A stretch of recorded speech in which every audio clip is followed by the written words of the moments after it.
오늘 저희가 함께 읽은 출애굽기 본문은 여러분들이 아마 여러 번 교회에서 설교 말씀으로도 들으셨을 것이고, 또 이미 주일학교부터 신앙생활을 하셨다면 너무나 잘 알고 계신 그런 성경 본문 말씀입니다. 하나님께서 어떻게 모세를 부르셨고, 그 과정 가운데서 모세가 어떻게 응답하였는가에 대해서 오늘 우리가 함께 읽은 말씀을 기록하고 있는데요.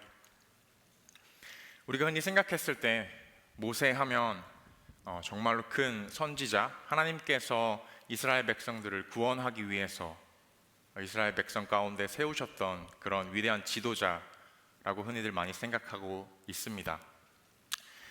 사실 출애굽기라는 그 성경 이름에서요, 출애굽, 그러니까 이집트에서 탈출하는 이스라엘 백성들을 주도적으로 인도했던 지도자가 역시 모세였고요.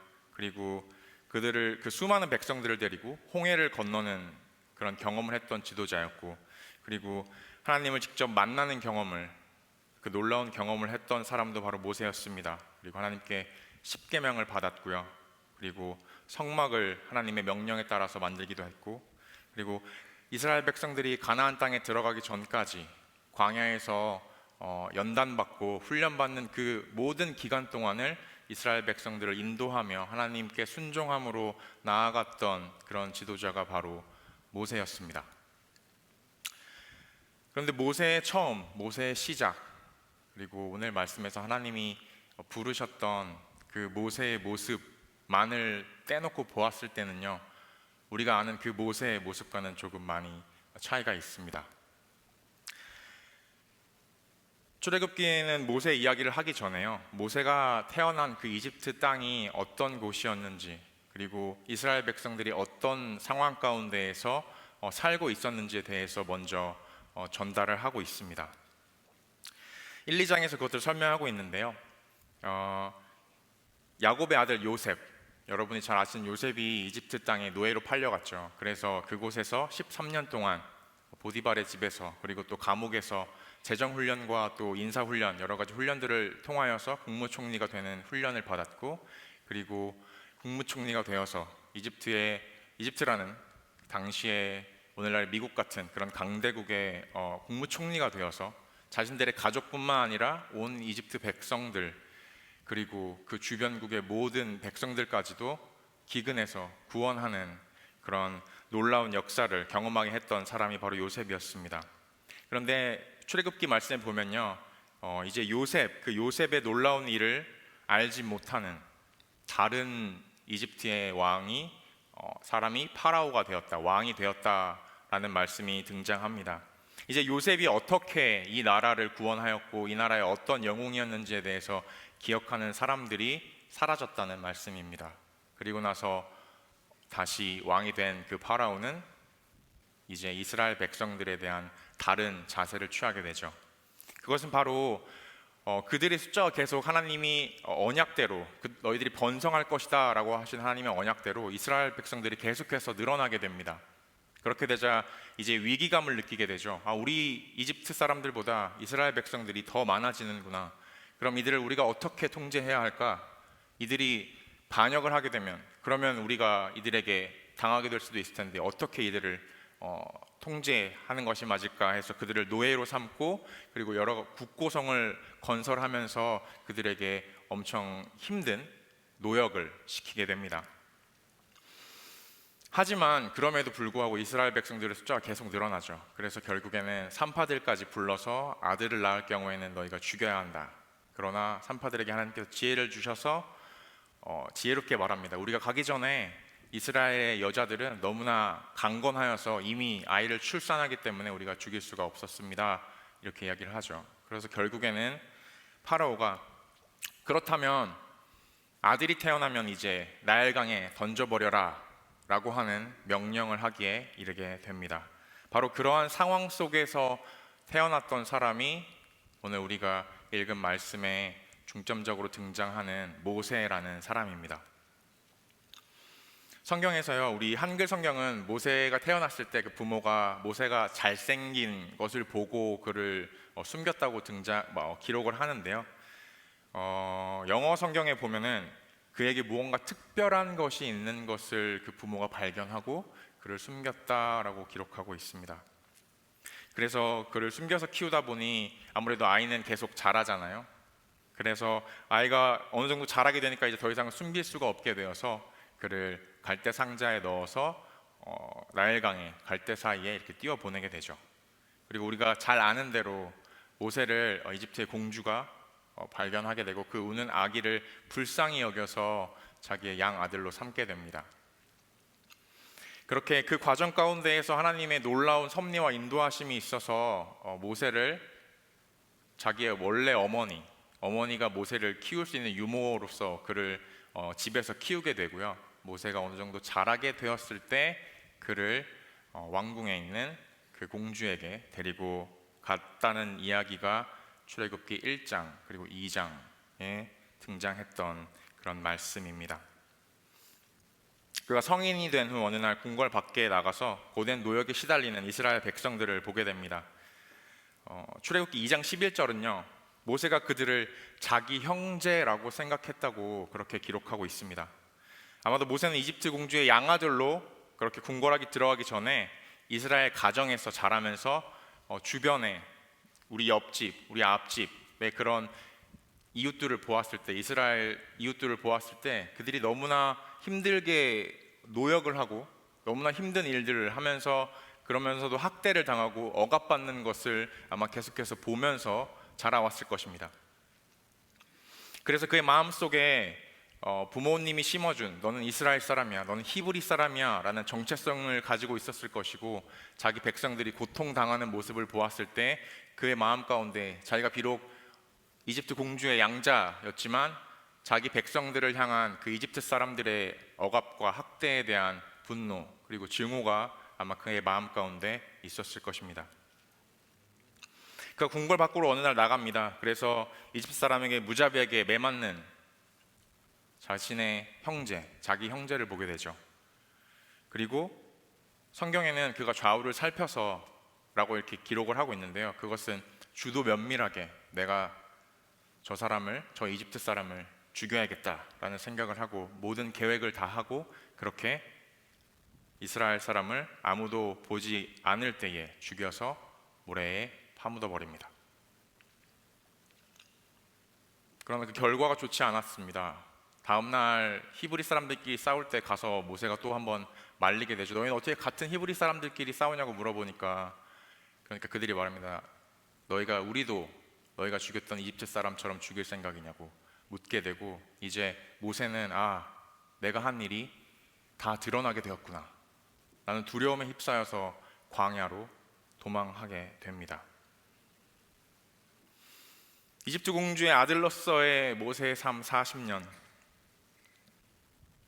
그리고 모세가 스스로 무언가를 자기 민족을 위해서 하려고 했던 그 시간들을 통해 봤을 때 모세는 자기 스스로 너무나 힘이 들어갔던 사람이었습니다. 그래서 결국에 자기 힘으로 주도 면밀하게 무언가를 해보려 했지만 그 결과는 사람을 죽이는 그런 살인으로 끝나게 되었고, 그는 결국 도망자가 되게 됩니다. 그 이후의 40년의 삶, 모세의 삶 40년은 광야에서 양치기로 지내는 삶입니다.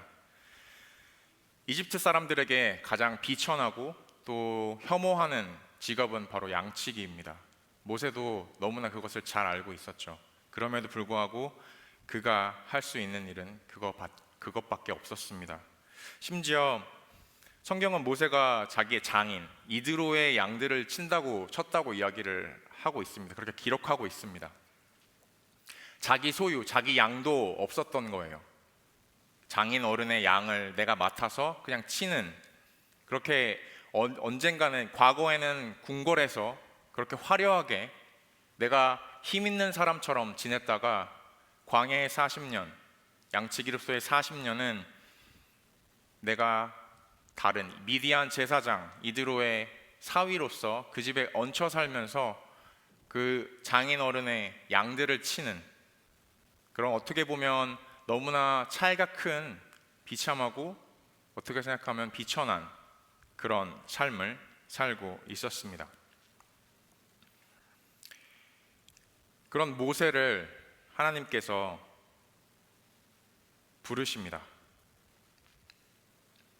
모세를 부르신 하나님, 그 하나님은 어떤 하나님이셨을까요? 첫 번째로 하나님은 일상의 사소한 것들을 통하여 우리에게 자신을 나타내시는 하나님이십니다. 모세는 여느 때와 같이 자기 장인 어른의 양들을 먹이기 위해서 이제 광야에서 양들을 데리고 이제 목초지가 어디 있는지 목초지를 찾아서 다니고 있었습니다. 그러다가 한 떨기나무를 그가 봅니다. 아마도 모세는 40년 동안 양을 쳤기 때문에 사막에서 광야에서 떨기나무를 보는 일은 아주 흔한 일이었을 것입니다. 지나가면서 우리가 길거리에 나가서 가로수들이 이렇게 있는 것들을 보는 것처럼 비슷하게 모세가 광야에서 떨기나무를 봤을 때 또 저 나무가 저기 있구나 라는 정도의 나무에 불과했을 것입니다. 그런데요, 광야가 너무나 건조하기 때문에 때로는 바짝 마른 떨기나무, 수분이 아주 바짝 마른 떨기나무가 자연적으로 불이 붙어서 타는 경우도 있었다고 합니다.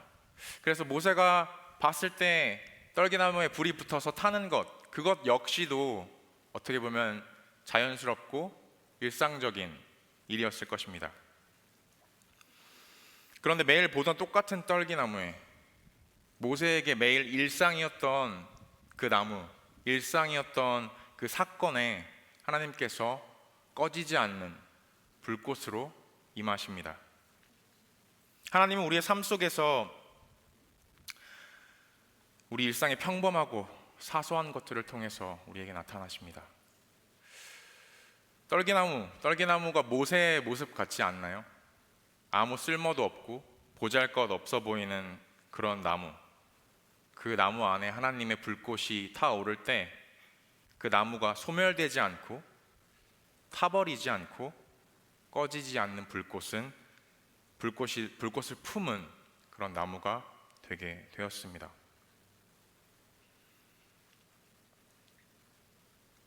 중요한 것은 우리가 그 하나님의 인도하심과 은혜를 발견하느냐 그렇지 못하느냐입니다. 하나님은 지금도 일상생활에서 가장 사소하고 가장 평범한 것들을 통해서 우리에게 계속해서 보여주시고 계시고 말씀하시고 계십니다. 모세가 40년의 광야 생활을 하면서 종종 자연적으로 불이 붙어 타는 떨기나무를 보았기 때문에 그 떨기나무 역시 또 저기 떨기나무에 불이 붙어서 타는구나 하고 그저 지나칠 수 있었습니다. 그러나 그는 그렇게 하지 않았습니다. 그가 만약 그렇게 지나쳐 버렸다면 그는 하나님의 놀라우신 역사를 경험할 수 없었을 것입니다.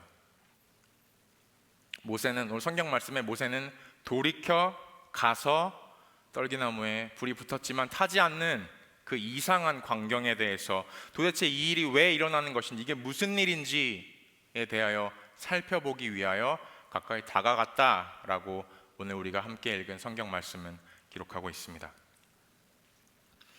둘째로요, 모세를 부르신 하나님은 이름을 부르시는 하나님이셨습니다. 하나님은 다가오는 모세를 부르십니다. 한 번이 아니고 두 번이나 모세야 모세야 이렇게 두 번 부르십니다. 성경에서요, 이름을 두 번 부른다는 것은요, 아주 긴박하거나 아주 중요한 순간에 이름을 두 번 부르는 것이 등장합니다. 예수님께서도 시모나 시모나 이렇게 복음서에서 베드로를 부르는 그런 두 번 부르는 그런 말씀이 등장하죠. 하나님이 모세의 이름을 부르시는 것은 무엇을 의미할까요? 성경에서 하나님은 누구를 부르실 때에 반드시 그 사람의 이름을 부르십니다. 이름을 부르신다는 것, 그것은요, 하나님이 그 사람에 대한 완전한 이해, 완전한 알을 의미합니다. 하나님께서 그 사람을 완전히 아시기 때문에 그 이름을 부르신다라는 것이 하나님이 이름을 부르시는 것의 의미라고 볼 수 있습니다. 하나님은요, 우리를 완전히 아십니다. 그리고 여러분 각자의 이름을 부르십니다. 거기 앉아있는 무슨 색 옷 입은 누구 이렇게 부르지 않으시고요, 여러분의 그 이름, 하나님이 사랑하시는 여러분의 그 이름을 여러분을 부르실 때 부르십니다. 그것은 단순히 여러분의 이름을 부르시는 것만이 아니라 여러분이 지금 처한 상황과 환경 가운데 어떤 마음을 가지고 어떤 고통 가운데에 어떤 염려와 근심 가운데 있는가까지도 다 아시는 하나님께서 내가 다 안다 라고 말씀하시며 여러분의 이름을 부르시는 것입니다. 그렇게 때때로 필요에 따라서 주님께서 주권적으로 우리에게 행하시기도 하세요. 우리의 모든 것들을 아시기 때문에 주권적으로 하나님께서 행하시기도 하십니다. 하지만 기본적으로 하나님께서는요, 우리의 이야기를 들으세요. 그리고 우리의 마음을 이해하시며 우리를 인격적으로 인도해 가십니다. 여러분이 잘 아시는 아브라함 이야기가 있죠. 아브라함의 조카 롯이 살던 소돔과 고모라, 소돔성에 하나님께서 천사들과 함께 그 성을 멸하기로 결정하시고 가시는 길에 이제 아브라함을 만나십니다. 아브라함이 거기서 하나님과 대화를 하면서 하나님께서 이런 계획을 가지고 계신다라는 것을 아브라함에게 나눠주셨을 때 아브라함이 하나님께 요청하죠. 하나님, 그 성에 의인 50명이 있다면 하나님께서 그 성을 멸하시겠습니까? 50명부터 시작합니다. 그래서 아브라함이 하나님 한 번만 더 제 말씀을 들어주십시오 라고 하면서 계속해서 그 인원을 깎아가죠. 그리고 결국에는 하나님, 그 성에 10명이라도 의인이 있다면 10사람의 의인이 그 성에 있다면 그 성을 멸하시겠습니까? 라고 하나님께 여쭙고 하나님께서 그래, 10명이라도 그 성에 의인이 있다면 내가 그 성을 멸하지 않겠다 라고 아브라함과의 소통을 하시면서 아브라함의 이야기를 들으시는 장면이 등장합니다.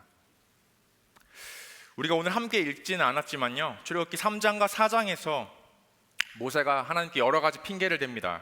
하나님이 모세를 부르셨는데 여러 가지 핑계를 대면서 자신이 이스라엘을 이집트에서 구원해낼 적임자가 아닌 것에 대해서 하나님을 설득합니다. 하나님, 제가 누군데 저를 부르십니까? 하나님, 저는 말을 잘하지 못하는 사람입니다. 그리고 심지어 하나님이 화를 내시기 직전에 모세가 했던 말은 하나님, 보낼 사람을 보내십시오. 저는 보낼 사람이 아닙니다 라고 계속해서 하나님을 설득하고 하나님의 부르심에 대해서 거절하려는 그런 모습이 등장합니다. 하나님께서 그것도 다 들어주시죠. 그것을 다 들어주시고요, 하나님이 너무나 너그럽게 그래? 그러면 내가 이렇게 도와줄게. 네가 말을 잘 못하겠어? 그러면 내가 네 형 아론을 통해서 네가 말할 수 있도록 도와줄게. 이렇게 친절하게 너그러이 어떻게 내가 너를 인도할게 라고 친히 모세를 인도하시는 것을 우리가 출애굽기 3장 4장에서 또 살펴볼 수가 있습니다. 하나님, 오늘도요, 여러분과 제가 처한 모든 상황의 어려움과 우리가 있는 환경 그리고 고통을 다 아십니다. 하나님이 우리의 이름을 아신다고 말씀하셨습니다. 모세를 부르신 하나님, 오늘도 우리를 부르신 하나님은 또한 거룩하신 하나님이십니다. 우린 여기서 부르심을 향해 나아가는 자의 자세에 대해서 살펴볼 수가 있습니다. 모세가 서 있던 땅, 그 땅은요, 그냥 평범한 광야의 땅이었어요. 모세가 양들을 치면서 어쩌면 여러 번 지나갔을 수도 있는 똑같은 땅이었을 것입니다. 그러나 그 땅이 거룩했던 이유, 그것은 바로 하나님께서 그 땅에 임재해 계셨기 때문이었습니다. 하나님이 하나님께 나오는 모세에게 요구하시는 것이 무엇이죠? 내 발에서 신을 벗으라. 신발은요, 우리의 발을 보호해주고 또 더러운 것들이 우리의 발에 묻지 않도록 해주는 그런 역할을 하죠. 고대 근동에서는요, 신발을 벗는다라는 것이 존경 그리고 경배의 의미를 가졌고요, 또 거룩한 장소, 이곳이 거룩한 장소다라고 하면 그 거룩한 장소에 들어갈 때 신발을 벗었습니다. 하지만 오늘 말씀에서 하나님께서 모세에게 신을 벗으라 라고 말씀하셨을 때는요, 조금 더 깊은 의미를 가집니다. 말씀드렸듯이 신발은 우리의 발을 보호해주는 역할을 하죠. 또 신발은 우리가 어느 곳으로 이동을 할 때 가장 기본적인 우리의 이동의 수단이 됩니다. 우리는 나 자신을 보호하기 위하여, 내가 원하는 곳으로 가기 위하여, 또 나의 나 된 모습, 내가 어떤 사람인지를 증명하기 위하여 여러 가지 신발들을 만들어 신습니다. 때로는 우리의 경력과 경험이 우리의 신발이 되기도 하고요. 그리고 우리의 의지, 그리고 우리가 세상을 바라보는 우리의 편견도 우리의 신발이 되기도 합니다. 모세는 도망자로 광야에서 40년을 살았습니다. 그는 이방인 제사장의 사위가 되어서 얹혀 살고 있었고요. 자신의 소유도 없이 장인어른의 양떼를 돌보는 삶을 살고 있었습니다. 자신이 자기 형제 이스라엘을 위해서 무언가를 해보겠다며 살인까지 저질렀을 때 그는 주도 면밀하고 혈기왕성했습니다. 근데 어쩌면 그런 모세가 떨기나무 속에서 말씀하시는 그 불꽃으로 말씀하시는 하나님을 대면했을 때는요, 이미 그런 주도 면밀하고 혈기왕성해서 내가 무언가 해봐야지, 내가 할 수 있다라고 생각하는 그 모세의 모습은 아마도 많이 사라졌을 것입니다. 그는 스스로를 타국에서 나그네 된 사람이라고 여겼습니다. 그의 첫째 아들 이름이 게르솜이라고 그가 아들의 이름을 지었는데요, 그것이 내가 타국에서 나그네 되었음이라는 의미라고 성경은 기록하고 있습니다. 자기 스스로 그래, 나는 이 타지에서 나그네로 이렇게 살다가 이렇게 양치기 일을 하면서 살다가 평생 죽을지도 모르겠다라는 생각을 아마도 하고 있었을 것입니다. 하나님이 우리를 부르시고요, 내 발에서 신을 벗으라 라고 말씀하실 때 때로는 우리가 가진 수많은 것들을 하나님 앞에 내려놓으라 라는 말씀이 되기도 하지만, 그것은 아무런 희망이 없는 삶, 아무 소망도 가질 수 없는 상황에서 자포자기한 채 살고 있는 우리 자신조차도 다 하나님 앞에 내려놓으라는 말씀이기도 합니다. 속이 가득 차 있는 그릇에는 새로운 것을 담을 수가 없습니다. 그 속에 들어있는 것이 깨끗한 것이 아니라면 더더욱 불가능합니다. 하나님은 우리를 부르실 때 내가 두 손에 놓지 않으려고 가득 쥐고 있는 것, 이것만은 주님 내가 절대 놓을 수 없습니다 라고 생각하는 그것, 그 신발까지 벗고 하나님께 나아오기를 원하십니다. 여러분, 지금 하나님 말고 다른 무엇을 꽉 쥐고 계신가요? 거룩한 땅에서는 신을 벗어야 합니다. 하나님의 임재하심, 그 임재하심을 충만하게 경험하기 위해서는요, 우리가 신고 있는 신, 우리가 쥐고 있는 모든 것을 내려 놓아야만 합니다. 자, 그래서 모세가 어떤 사람이었는지, 하나님을 만났던 그 순간에 모세는 어떤 모습이었는지, 그리고 그를 부르신 하나님은 어떤 하나님이셨는지에 대해서 이야기를 나눠보았는데요. 그렇다면 하나님은 왜, 어떤 이유 때문에 모세를 부르셨을까요? 그 이유를 하나님은 7절, 8절에서 설명하십니다. 가능하시다면 성경 말씀을 좀 함께 읽기를 원하는데요. 출애굽기 3장 7절에서 8절 말씀입니다. 함께 읽겠습니다. 시작.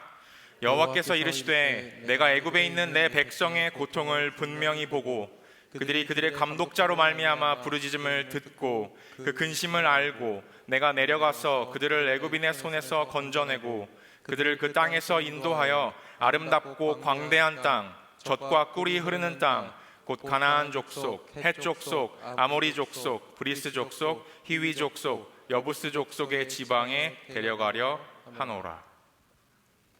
아멘. 내가 애굽에 있는 내 백성의 고통을 분명히 보고, 하나님 분명히 보시는 분이십니다.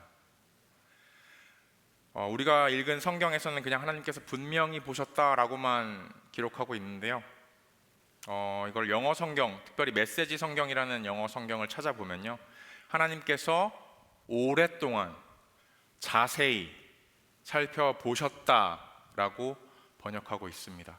분명히 보았다는 것이 하나님께서 오랫동안 계속해서 자세히 보셨다라는 의미라는 것입니다. 하나님이 시선이 향하는 곳, 그곳은요, 하나님이 사랑하시는, 고통받는 이스라엘 백성들에게 있었습니다. 그 다음에 하나님 뭐라고 말씀하시죠? 그들이 그들의 감독자로 말미암아 부르짖는 부르짖음을 듣고. 하나님은 우리의 부르짖음을 들으시는 분이십니다. 그럼 하나님 우리의 부르짖음만 들으실까요? 아니요, 하나님은 우리의 작은 신음소리도 들으십니다. 그것은 우리의 목소리의 크고 작음의 문제가 아니라요, 하나님이 우리를 향하신 하나님의 귀가 항상 사랑하는 우리에게 향해 있다라는 것을 말씀하시는 것이죠.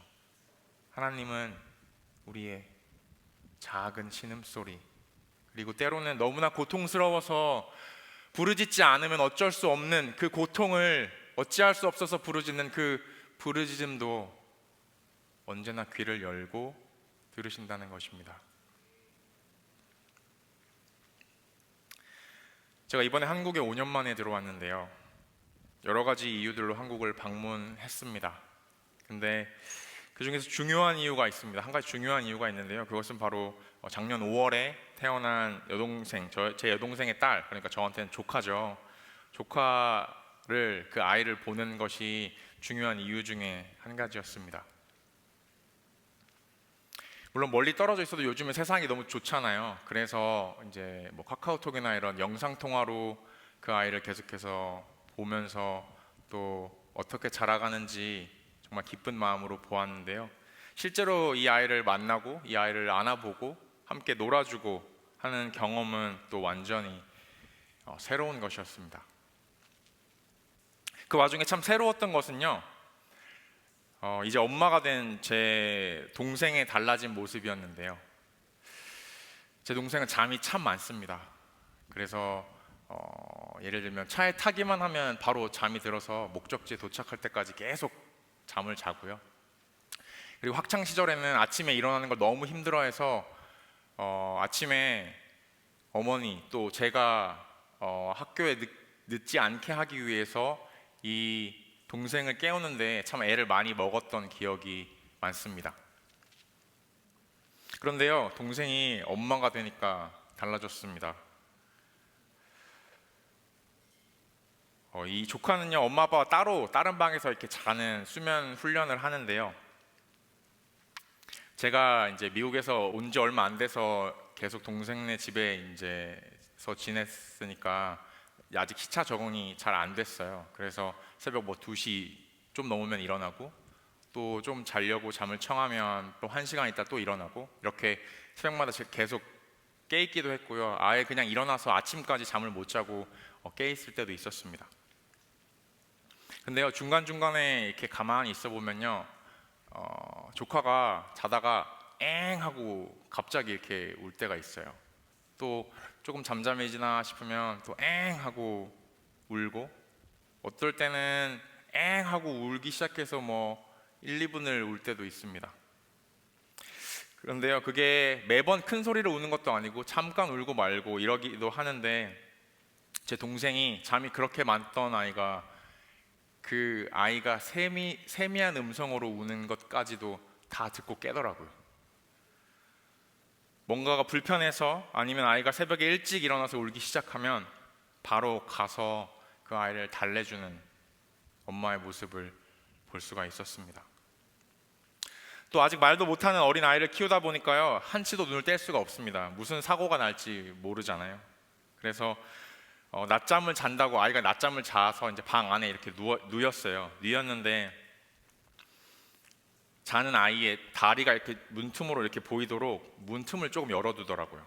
그래서 저는 그것도 모르고 왜 이유를 모르고 아이가 잘 자라고 문을 닫았더니 다시 가서 이렇게 문을 열어서 문틈이 이렇게 조금 보이게 해놓더라고요. 그래서 왜 그런가 봤더니 그 문틈을 통해서 아이의 다리가 이렇게 움직이는 것을 보면서 아이가 잘 자고 있는지, 아이가 뒤척이지는 않는지, 또 뒤척이면 가서 이렇게 토닥여주고, 그렇게 해서 잘 자도록 하려고 그 문틈으로 계속 아이를 지켜보기 위해서 문을 열어 두었었습니다. 여러분, 우리 하나님이 이런 하나님 아니신가요?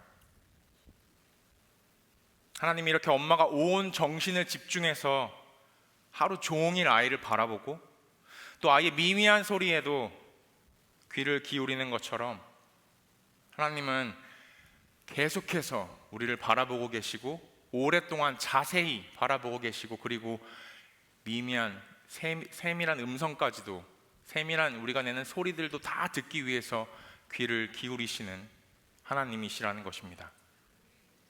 그리고 또 뭐라고 하십니까? 그 근심을 알고 라고 기록합니다. 이스라엘 백성들의 근심은요, 단순한 염려를 넘어선 삶과 죽음에 대한 근심이었습니다.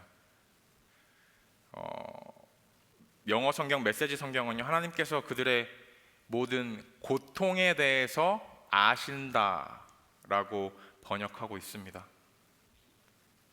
여기서 안다는 것은요, 단순히 지식적으로 그래 내가 알아 이런 표현이 아니라요, 마음 그리고 감정을 공유하고 공감하고 마음속으로 매우 깊이 이해하고 있다라는 의미입니다. 우리가 영화 아바타를 보면요, 거기서 하는 인사 중에 I see you라는 인사가 있어요.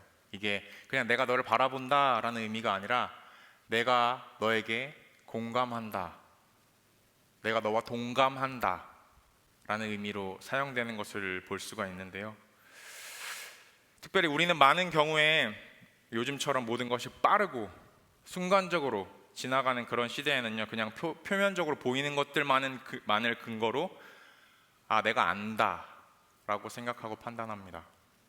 그러나 하나님이 아시는 그 하나님의 암, 하나님의 이해는요, 그것보다 훨씬 깊은, 보이지 않는 곳까지 다 있습니다. 하나님 우리의 마음을 아시고 우리를 깊이 공감하십니다.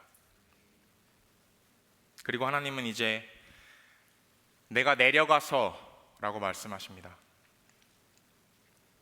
하나님은요, 직접 누굴 시켜서 그래 어떻게 한번 해봐 라고 그렇게 방관하시는 분이 아니라요, 직접 내려오셔서 돌보시고 간섭하시는 분이십니다. 근데 이것이 오늘 우리가 읽을 말씀에서는요, 이제 내가 내려가겠다 이렇게 이해되기 쉬워요. 한글로 기록된 성경에서는요. 근데 영어에서 보면 I have come down 이라고 기록합니다. 이건요, 내가 이미 내려왔다는 거예요. 이제 내가 내려가겠다가 아니라 하나님이 이미 내려와 계셨다는 것입니다. 하나님은 우리가 있는 곳, 우리가 가는 곳 모든 곳에 미리 가 계시지 않은 곳이 없습니다. 우리는 하나님이 우리가 가면 우리와 함께 하시기에 우리가 가면 그곳에 우리와 함께 가신다라고만 생각하기 쉬워요. 그런데 하나님은요, 우리가 가는 곳에 그곳에 미리 먼저 가 계시는 하나님이십니다. 우리가 하나님을 느끼지 못한다고 생각하는 그곳에서, 그리고 이 순간 하나님이 함께 하신다고 느끼지 못하는 그 순간에도요, 하나님은 이미 우리의 곁에 우리와 함께 하고 계신다는 것입니다. 하나님은 우리를 위해서 못 가실 곳이 없으신 분이십니다. 성경에 기록하는 하나님의 여정, 그 여정은요, 예전이나 지금이나 우리와 함께 하기 위한 여정이십니다. 그래서 그분은요, 우리와 함께 하기 위해서 이 땅에 오시기로 결정하셨고요, 우리가 영원히 함께 하시기 위해서 십자가에까지 달리시기로 결정하셨고요, 그리고 죽음과 부활을 넘어서서 우리가 영원히 함께 하시기 위하여 성령으로 우리 안에 영원히 함께 하시기로 결정하셨습니다. 우리와 함께 하시는 하나님, 그 하나님은요 또한 우리를 건져내시는 하나님이십니다. 하나님, 우리를 모든 고통으로부터, 모든 속박으로부터 건져내십니다. 성경은요 하나님이 어떻게 당신의 자녀들을 구원하셨는지, 그들을 어떻게 고통 속에서, 환난 속에서 건져내셨는지에 대한 이야기들로 가득합니다. 그리고 그 구원의 역사는 예수 그리스도의 죽음과 부활로 완성됩니다. 어떤 속박과 수렁이 여러분을 죄와 고통 속에 묶어두고 빠져나가지 못하도록 잡아 끌고 있으신가요? 오늘 하나님은요 내가 너를 건져내겠다 라고 말씀하십니다. 그리고 마지막으로 하나님은 끝까지, 마지막까지 인도하십니다. 그냥 건져만 내놓고요, 자 이제 내가 건져줬으니까 어떻게 한번 잘 해보렴 이렇게 하시는 것이 아니라요, 마지막까지 하나님의 언약이 성취될 때까지 우리를 계속해서 인도하시고 결국에는 언약의 땅에 들어가게 하십니다. 8절에 등장하는 가나안 족속들의 이름이 나오죠. 8절에 여러 가나안에 이미 살고 있는 가나안 족속들의 이름이 나옵니다. 근데 이 족속들이요 하나같이 다 이스라엘 족속보다 강한 족속들이에요. 그러니까 이 이름은 당시 이스라엘 사람들이 들었을 때 저 사람들을 우리가 어떻게 이겨? 저 사람들이랑 우리가 어떻게 싸워? 하는 그런 강한 족속들의 이름을 성경이 오늘 기록하고 있는 것입니다. 그렇게 그런 사람들이 그 땅에 있었지만 하나님께서 그 땅으로 이스라엘 백성들을 데려가실 것이며 그 땅을 주실 것이다 라고 하나님이 지금 약속하고 계시는 것입니다. 하나님의 인도하심을 따라갈 때 우리가 신뢰하고 바라보아야 하는 것은요 우리가 싸워야 할 그 무엇이 아니라 우리를 인도하시는 하나님입니다. 우리는 우리가 싸워야 할 대상에 집중하느라 우리의 싸움을 대신 싸우시는 하나님을 바라보는 것을 참 잊어버리기가 쉽습니다. 그러나 정작 중요한 것은 우리가 누구와 싸우느냐 보다도 누가 우리와 함께 우리를 위하여 싸우시느냐입니다.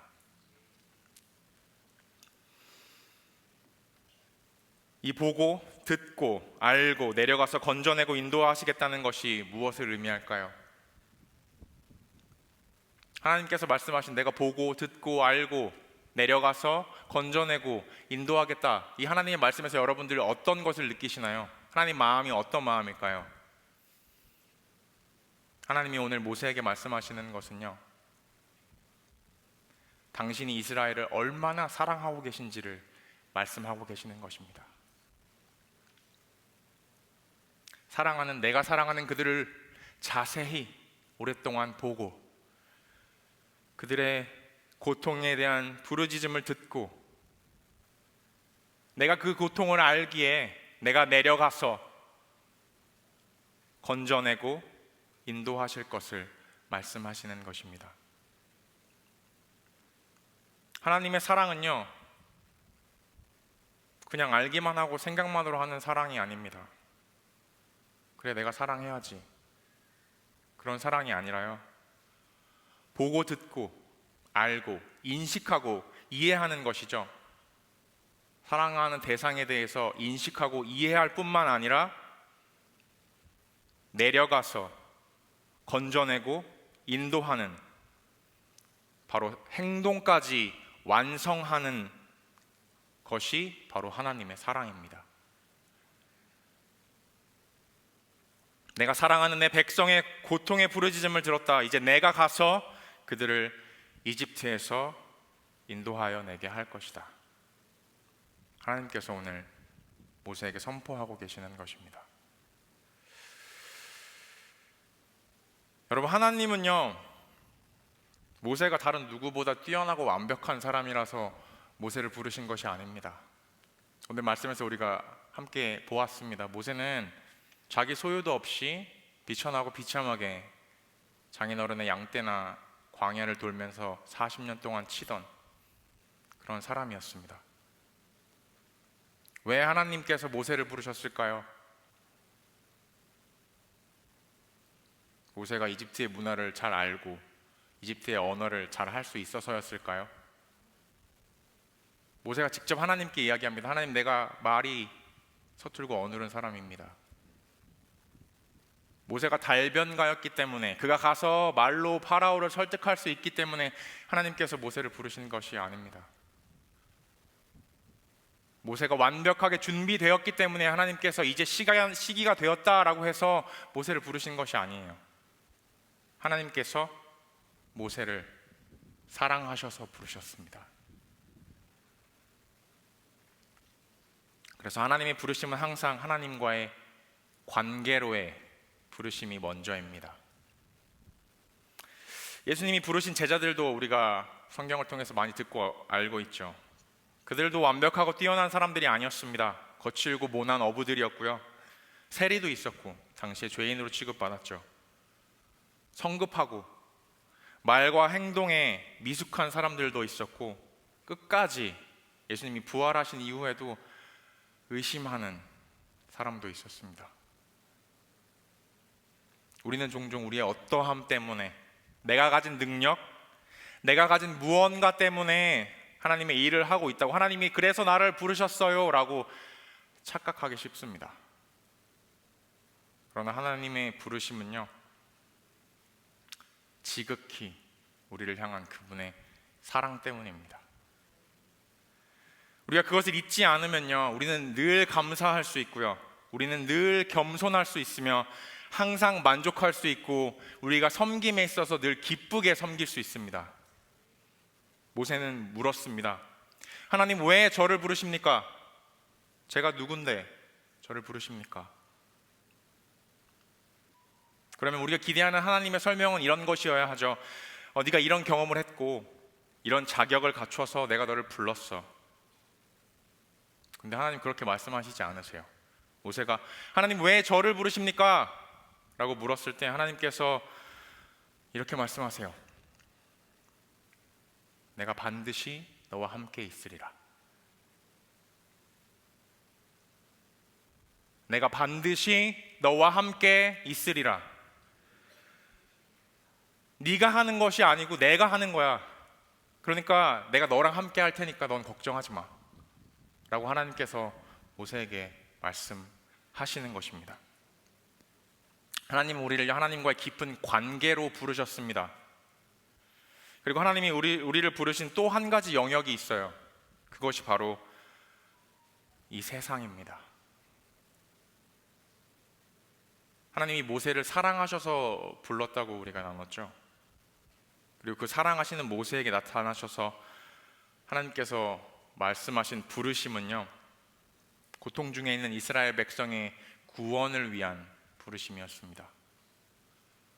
하나님이 그들의 고통을 보고 듣고 아셨기에 내려가서 그들을 건져내고 인도하기 위하여 모세를 부르셨어요.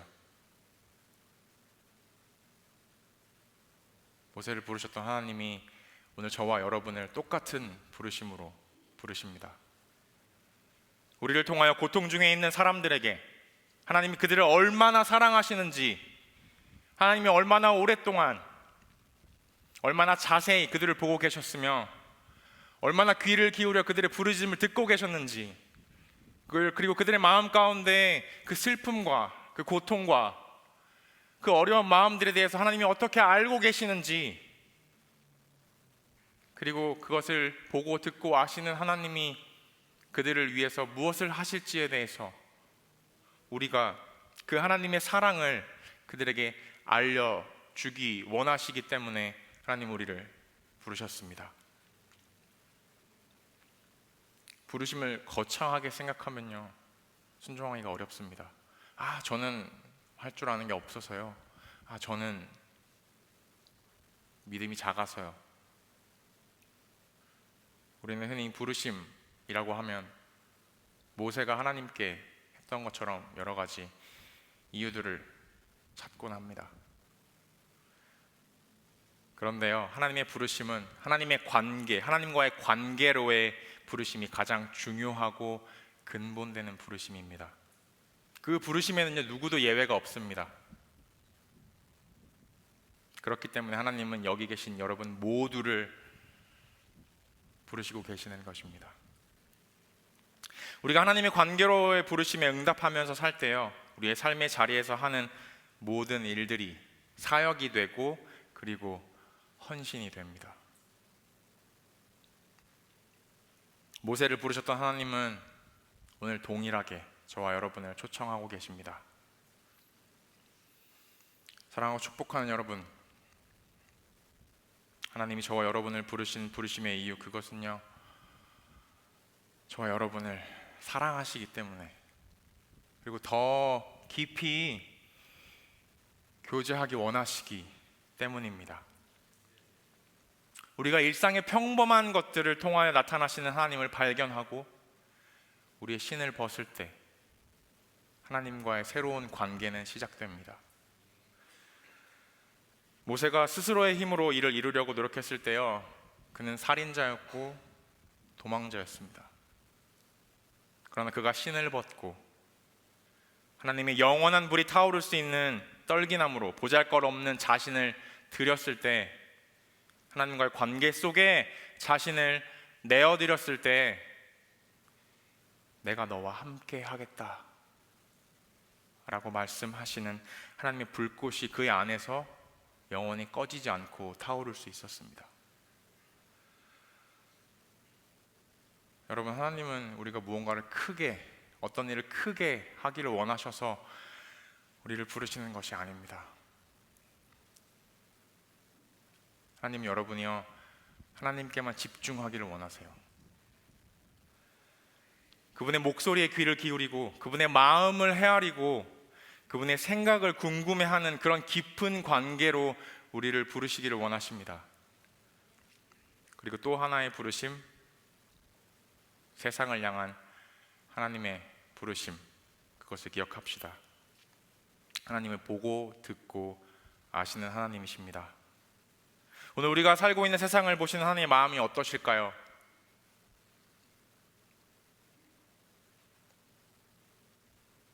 매일같이 뉴스에는 폭력과 흉기 난동이 벌어지는 세상을 우리는 살고 있고, 경제와 사회는 불안하고, 위정자들은 주어진 힘을 약한 사람들, 그들을 돌보는 데 사용하지 않는 오늘의 세상, 그리고 자연재해로 온 세계가 신음하고 많은 사람들이 고통당하는 세상을 보시는, 그래서 그들이 부르짖는 그 부르짖음을 들으시는 하나님의 마음은 어떠실까요? 고통당하는 이스라엘 백성의 부르짖음을 들으셨던 그때처럼 온 세상에서 부르짖는 고통당하는 사람들을 향한 하나님의 마음을 우리가 잘 알고 우리가 내려가서 인도하는 일에 하나님 우리를 부르십니다. 여러분을 부르시는 하나님의 사랑의 부르심이 더 이상은 부담이 아니라요, 감사와 순종으로 응답하시는 축복이 있기를 소망합니다.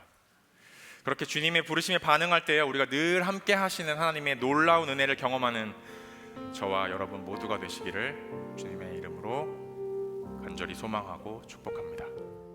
따스한 성령님,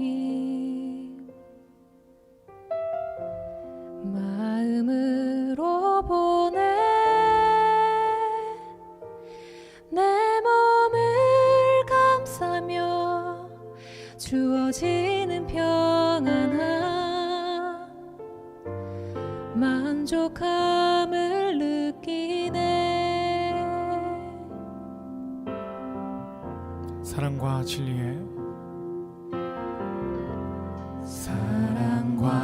진리의 한 줄기 빛보내 내 몸을 감싸며 주어지는 평안함, 그 사랑을 느끼네. 부르신 곳에서 예배하네. 어떤 상황에도 나는 예배하네. 부르신 곳에서 나는 예배하네. 어떤 상황에도 나는 예배하네.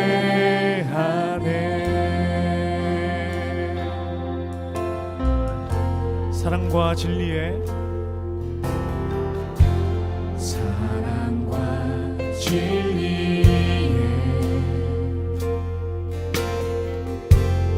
한 줄기 빛보내.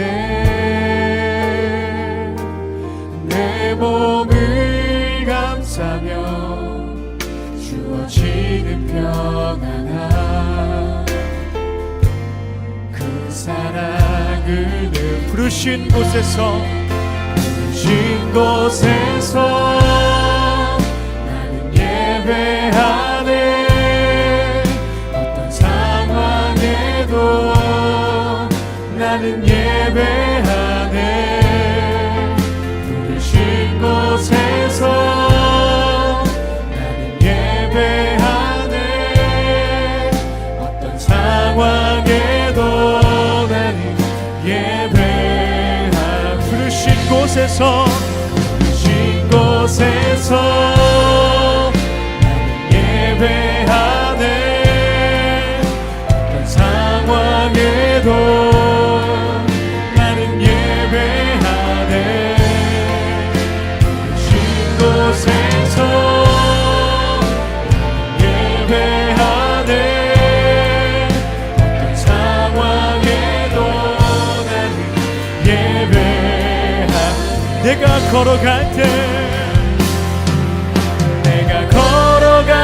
때 길이 되고 살아갈 때 삶이 되는 그곳에서 예배하네. 내가 걸어갈 때 길이 되고 살아갈 때 삶이 되는 그곳에서 예배하네. 부르신 곳에서 예배하네. 어떤 상황에도 나는 예배하네. 부르신 곳에서 예배하네. 어떤 상황에도 나는 우리 마지막으로 부르신 곳에서 주님을 예배하며 나아갑니다.